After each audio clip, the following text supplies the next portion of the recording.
पिसाळ नाना, विजय चोपडे, बाळासाहेब गंभीरे आणि औदुंबर कचरे डॉक्टर यांनी सुद्धा महाराजांना पुष्पहार अर्पण करण्यासाठी स्टेजवरती यायचे।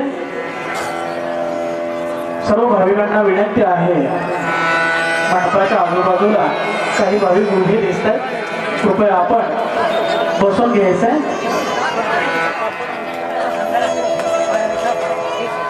गेली 4-5 वर्ष आपण आतुरतेने ज्या कार्यक्रमाची वाट पाहत होतो, तो योग आज वैकुंठ चतुर्दशीच्या निमित्ताने आपल्या या श्रीपूर नगरीमध्ये संपन्न होत आहे।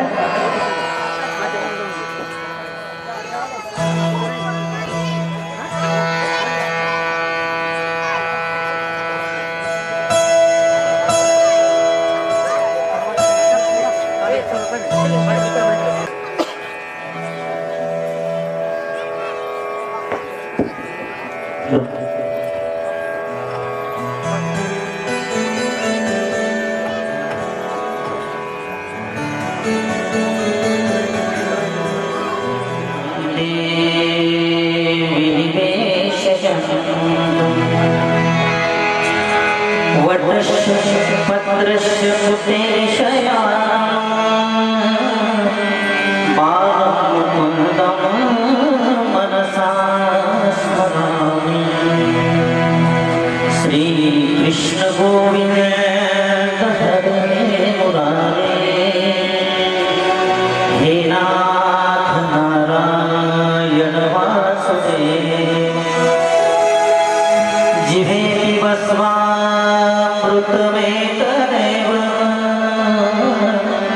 गोविन्द नामो धर्मामेति। विक्रेतु कामाखिल गोपकन्या, मुरारी पादार्पित चित्तवृत्ति।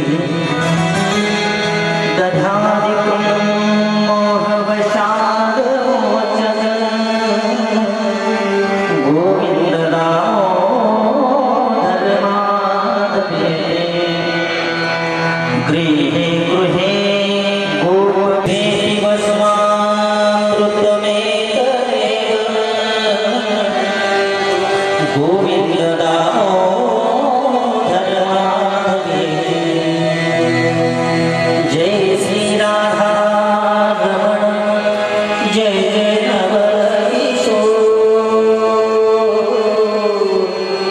जय गोपी चित्तचोर प्रभु जय जय माखन चोर जय जय माखन चोर जय जय माखन चोर नारायणं नमस्कृत्यं नरं चैव नरोत्तमं देवीं सरस्वतीं व्यासं ततो जयो मुनिरित्तमम् वसुदेवसुतं देवं कंसचाणूरमर्दनं देवकी परमानन्दं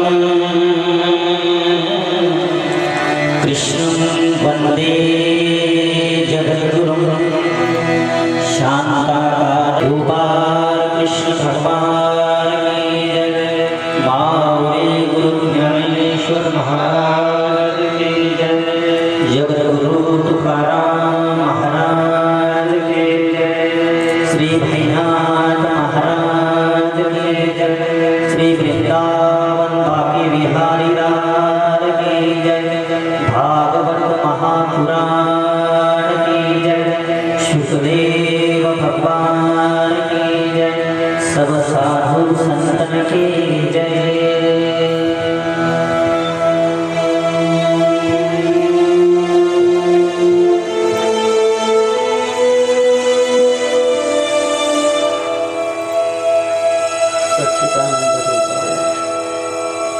विश्वोत्पत्त्यादि तमे तापत्रय विनाशाय श्री कृष्णाय वयं नमः। साधू संतांच्या ब्रह्मनिष्ठांच्या ज्ञानोबा तुकोबारायांच्या चरणाने पादस्पर्शाने पुनीत झालेली ही पवित्र नगरी या क्षेत्रामध्ये आजपासून चालणारी पुण्यसरणी मा भगवती कथा या कथेच्या विवेचनाला आरंभ केलेला आहे। शास्त्रामध्ये दोन गोष्टी महत्वपूर्ण सांगितल्या आहेत, एक भगवंताचं नाम आणि दुसरी भागवत कथा। श्रीमद भागवती वार्ता पुराणापी दुर्लभम, सगळ्या पुराणामध्ये ग्रंथामध्ये दुर्लभ असलेलं महापुराण त्याचं नाव भागवत महापुराण होय। शास्त्रकार वर्णन करतात सच्चिदानंद रूपाय, परमात्म्याचे 3 स्वरूप सांगितले शास्त्रामध्ये। 3 स्वरूपासोबत 3 कार्य सांगितले। पहिलं स्वरूप आहे भगवंताचं सत स्वरूप, दुसरा आहे चित्त स्वरूप, तिसरा आहे आनंद स्वरूप। वेदांताचं चिंतन आपण करायला गेलो तर सत्यम ज्ञानम अनंतम, परमात्मा सत्य स्वरूप आहे, परमात्मा हा ज्ञान स्वरूप आहे आणि परमात्मा हा अनंत स्वरूप आहे। सत्यम ज्ञानम अनंतम, परमात्म्याचे 3 स्वरूप आणि त्या 3 स्वरूपासोबत परमात्म्याचे 3 कार्य सांगितले।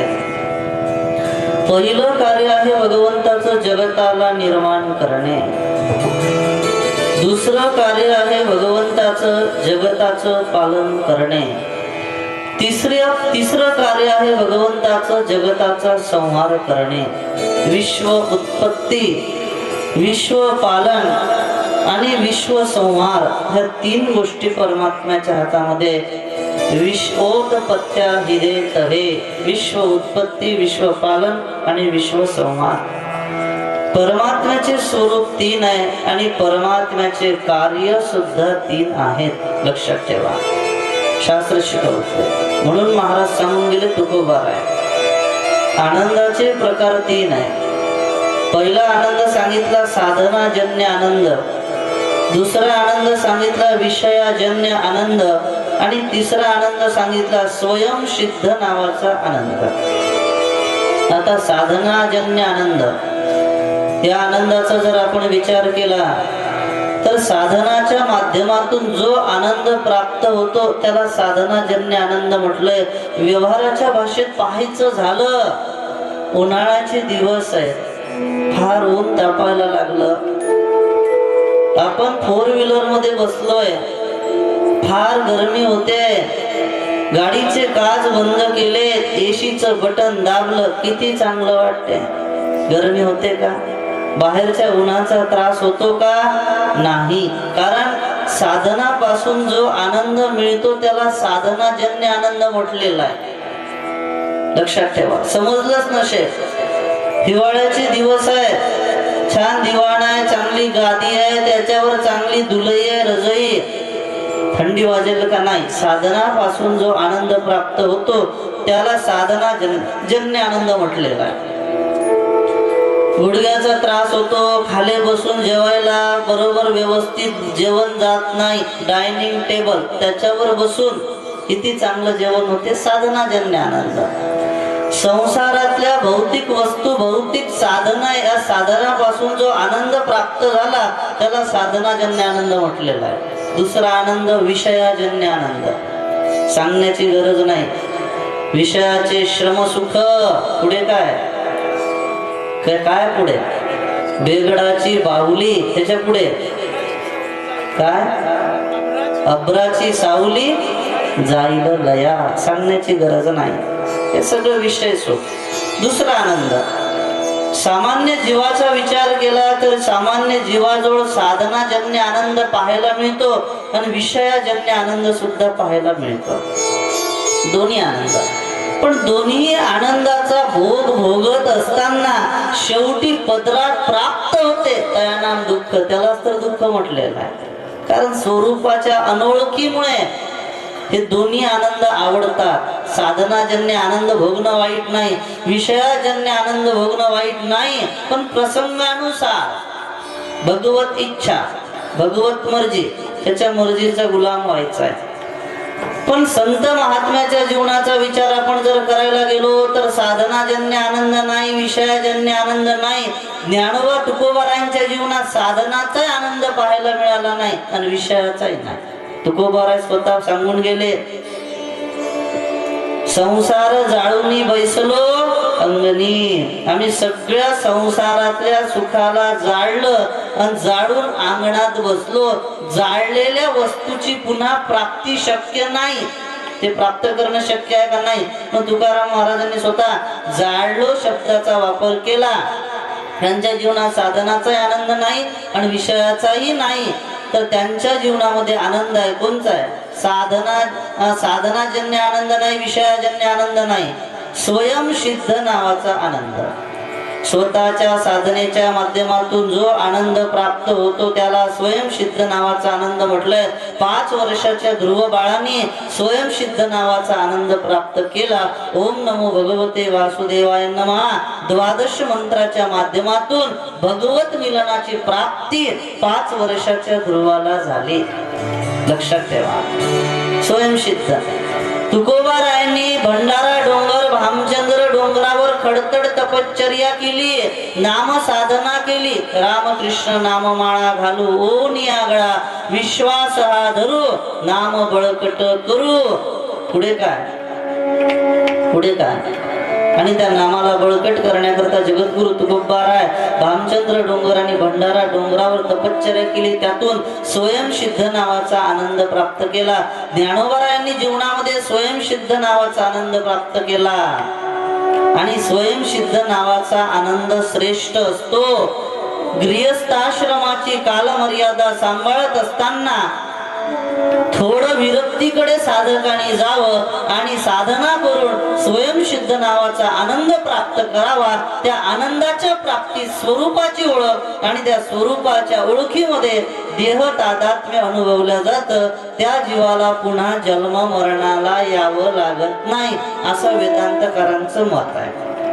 सूत महाराज सांगायला लागले, परमात्म्याचे स्वरूप 3 आहे आणि स्वरूपासोबत परमात्म्याचे कार्य सुद्धा 3 आहे. तापत्रय विनाशाय, तुम्हाला माहीतच आहे, नवीन ठिकाणी कथा आहे म्हणून बोलून जातो. ताप 3 प्रकारचे जीवाजवळ. पहिला ताप आहे आध्यात्मिक, दुसरा आहे आधी भौतिक, तिसरा आहे आधी दैविक. आध्यात्मिक, आधी भौतिक आणि आधी दैविक या त्रिविध तापामध्ये जीव फसलेला आहे. जीवाला त्रिविध तापातून मुक्त व्हायचा आहे. त्रिविध तापातून मुक्ती कशाने प्राप्त होते? कलियुगामध्ये 2 उपाय सांगितले. श्री कृष्णाय वयम नमः, भगवंताला अनन्य भावनेने शरणागती पत्करा. स्वागतम कृष्णा, शरणागतम कृष्णा. एक भगवत दर्शन, नंबर 2 भगवत कथेचं श्रवण, नंबर 3 भगवत नामाचं चिंतन. कलेर नाम कलेर नाम कलेर नाम केवलम. कलियुगामध्ये भगवंताचं नामच शिल्लक आहे आणि श्रेष्ठ सुद्धा आहे. शास्त्र शिकवते कलेर नाम केवलम, म्हणून भगवंताचं नाम. नंबर 2 श्रीमद भागवत कथेचं श्रवण. नंबर 3 प्रभू शरणांगती, देवाला शरण जा. श्रीनाथजी शरणम मम, जमुनाजी शरणम मम, ठाकूरजी शरणम मम, महाप्रभूजी शरणम मम. श्री कृष्णाय वयम नमः. अनन्य भावनेने प्रभू शरणागती. पूजनीय डोंगरे महाराज नेहमी सांगायचे, अश्वमेघ यज्ञ करने वाला उसको पुनर्जन्म मिल सकता है, लेकिन कृष्ण प्रणामी, जो कृष्ण प्रणामी आहे ना त्याला पुन्हा जन्म संभव नाही. जन्म मरणाचं दुःख घालवायचं असेल तर प्रभु शरणागती, प्रभु समर्पण. बारंबार भगवान श्री कृष्ण को वंदन करते हैं. हाथ से वंदना करना कठिन नहीं है, मस्तक से वंदना करना भी कठिन नहीं है, लेकिन हृदय से वंदना करना तो बहुत कठिन है, क्योंकि हृदय नमता नहीं. तुम्हाला माहितच आहे, नवीन लोकांना सांगतो, नवीन श्रोत्यांकरता हाताने नमस्कार करणं सोपं आहे. 2 हात का जोडायचे? भगवान या हाताने पापमय कर्म करणार नाही, त्याकरता देवाला हात. मस्तक का टेकवायचं? मस्तकामध्ये बुद्धी आहे. बुद्धीचा उपयोग मी जनकल्याणाकरता करेल आणि आत्मकल्याणाकरता करेल, त्याकरता मस्तक टेकवावं लागतं. मस्तक हे पायावरी वार करी संतांच्या वगैरे वगैरे, खूप प्रमाण आहे. बुद्धी आहे, पण अंतःकरणातून विनम्रतेचे भाव प्रगट होणं शक्य नाही. त्या भावाला प्रगट करण्याकरता पहिल्यांदा लागतं त्याचं नाव समर्पण आहे. समर्पण कुठं प्राप्त होतं? सद्गुरु कृपेने प्राप्त होतं, त्याला समर्पण म्हटलंय. समर्पणाशिवाय भगवत दर्शन संभव नाही.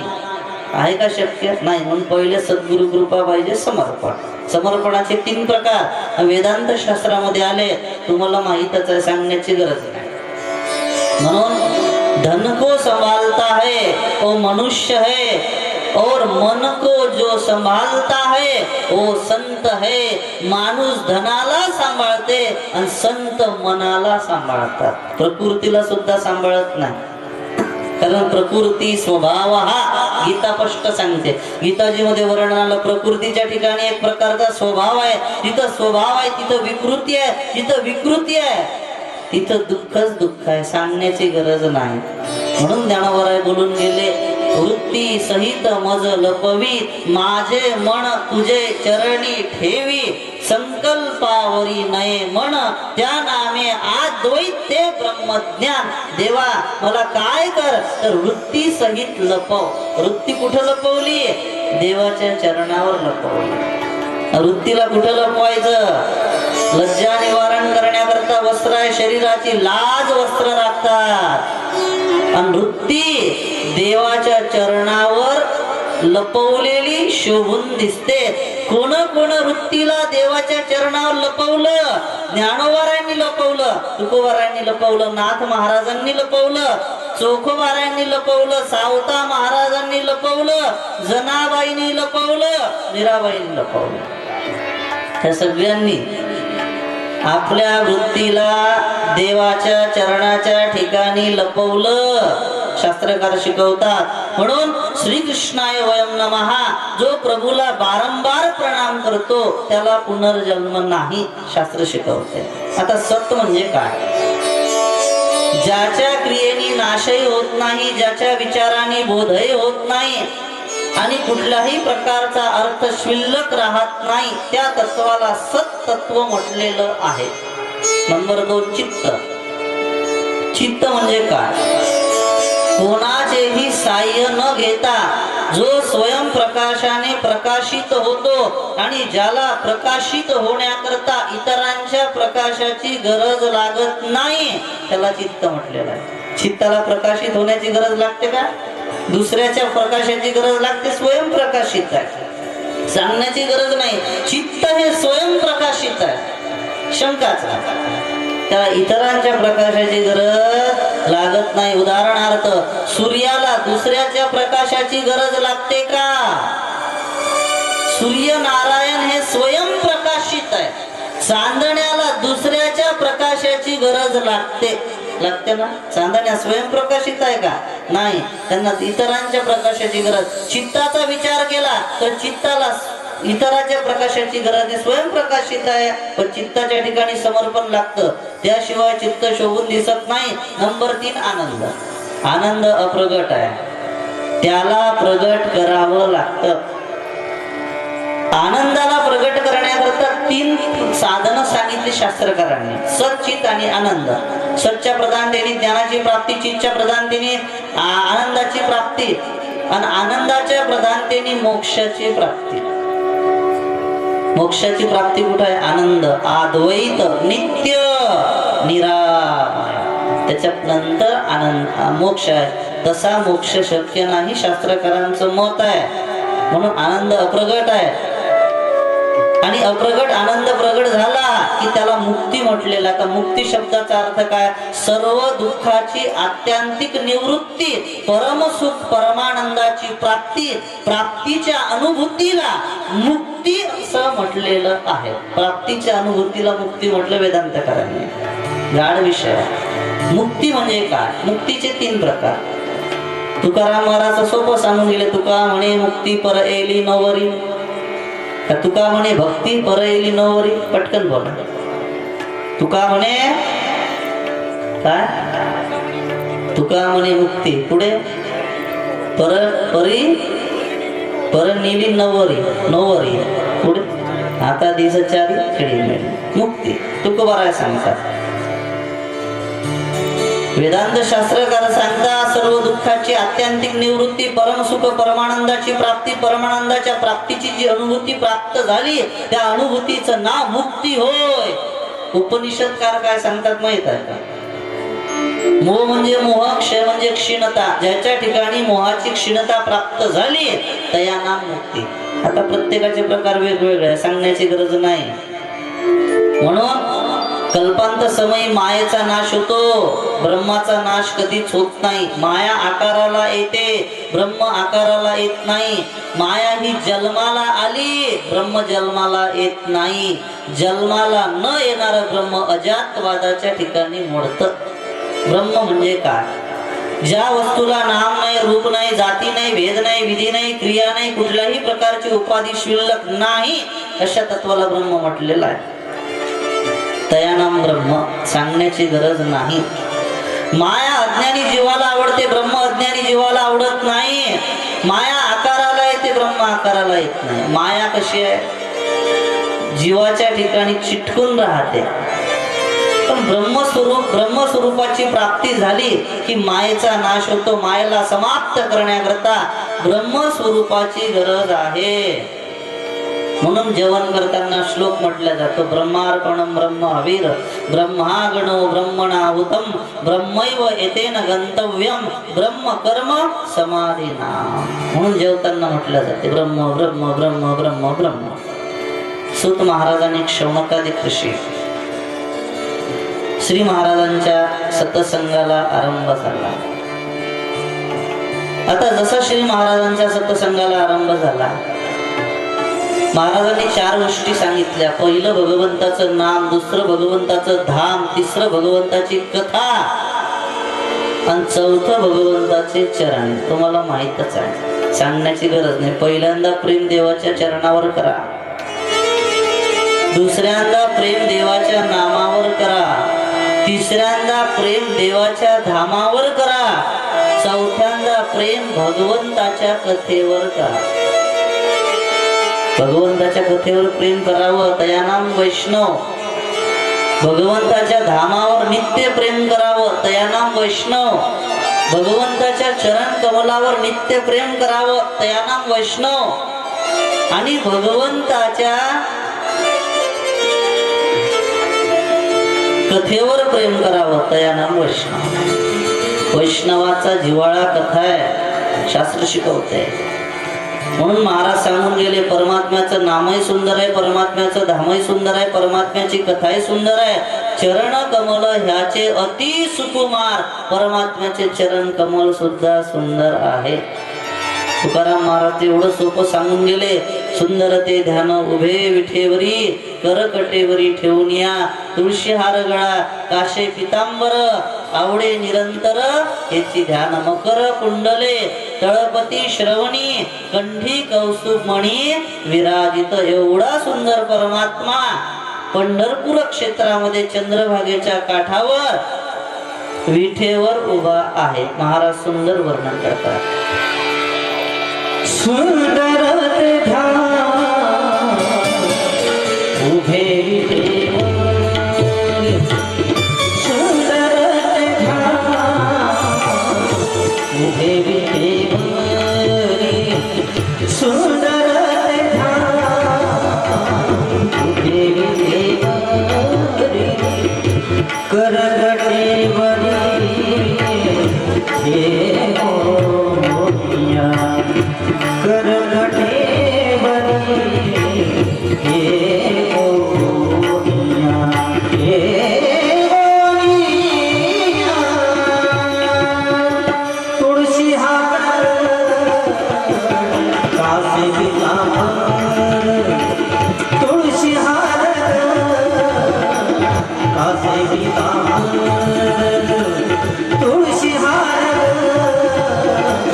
कासे पितांबर. आवडे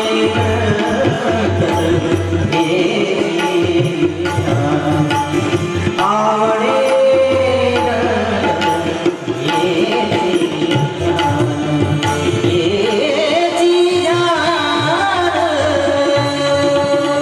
तुळशी हार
महाराज आणि शौनकादिक ऋषी यांच्या कथेला आरंभ झाला. सतसंगाला श्री महाराज वर्णन करायला लागले.